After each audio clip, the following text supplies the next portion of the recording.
இது வந்து போய் ஆஃபீஸ்ல வந்து சைன் போட்டுட்டு உட்கார்ந்து சிவனேன்னு ஆஃபீஸ்ல உட்காந்துட்டு வீட்டுக்கு போற வேலை கிடையாது. போயிட்டு நான் சார் 4 பேர்ட்ட பழகணும், பேசணும், கான்டாக்ட்ட பில்ட் பண்ணணும். ம். நம்ம கூடவே இப்ப நடிக்கிறவங்க இருக்காங்க. வேற ப்ராஜெக்ட்லும் நடிக்கிறவங்களும் அதே அவங்களே. அவங்க அந்த ப்ராஜெக்ட்ல ஒரு ஒரு கேர்ள் ஒரு ஆர்டிஸ்ட் வேணும். ஒரு மேலோ, ஃபீமேலோ சொல்லும்போது, அவங்க நம்மள ரெஃபர் பண்ணுவாங்க. இப்படிதான் நம்மளுடைய வொர்க் வந்து பில்ட் ஆகும். நெக்ஸ்ட் லெவலுக்கு போகும்.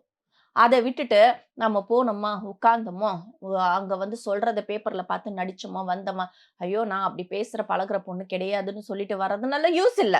ம். ஒரு விஷயம் வெளிய வந்துட்டீங்க. ஒரு வேலை விஷயம்னு வந்துட்டீங்க. அந்த இடத்துல சகஜமா பேசிக்கங்க, பழகிக்கங்க.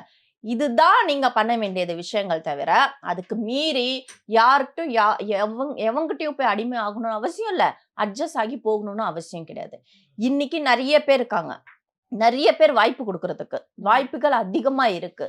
அத தக்க வச்சுக்கிட்டு, குடுத்த வாய்ப்ப அழகா நாம வந்து ஸ்க்ரீன்ல காமிச்சோம்னா, கரெக்ட்டா அடிச்சு சொல்வேன். இன்னைக்கு நெறைய வாய்ப்புகள் அந்த பொண்ணுக்கு வரும். வந்து சேரும். ம். அத விட்டுட்டு போய் அட்ஜஸ்ட் பண்ணா தான், அவங்க கிட்ட இருந்தா தான், வச்சா தான் நமக்கு வாய்ப்பு வரும்ன்றதெல்லாம் கிடையாதுங்க.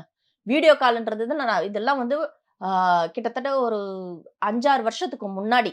நான் ஸ்டார்ட்டிங் பீரியட்ல இருக்கும்போது, இந்த மாதிரி ஒரு கால்ஸ் வந்திருக்கு எனக்கு. அடுத்த நிமிஷம் நம்ம பிளாக் பண்ணிட்டு போயிடணும்.